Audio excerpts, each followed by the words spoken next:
Dieu fixe de nouveau un jour, aujourd'hui, en disant à David si longtemps après, comme il est dit plus haut, « Aujourd'hui, si vous entendez sa voix, n'endurcissez pas vos cœurs. » Hébreux chapitre 4, verset 7. Vous êtes peut-être titillé entre l'appel de Dieu et l'abandon total de le laisser piloter votre vie. Vous avez ce ressentiment étrange de vouloir le suivre tout en appuyant souvent sur la pédale de frein.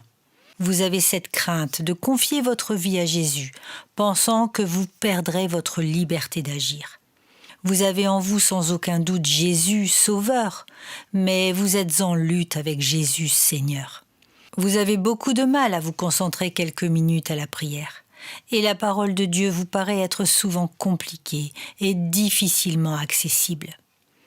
Cependant, vous prenez beaucoup de plaisir à entendre les prédications et à partager des moments de communion fraternelle. En clair, vous appréciez ce qui vous est donné de l'extérieur, mais vous avez toujours un déficit de relation intérieure. L'amour vous attire et la discipline vous dérange encore, trop formatée par vos désirs personnels. J'ai vécu cela et je puis affirmer que j'ai mis des années à enfin lâcher la pédale de frein et à me jeter totalement dans les bras de Jésus. De grâce, n'endurcissez pas votre cœur, frères et sœurs, soyez assurés que de tout lui donner, c'est tout recevoir.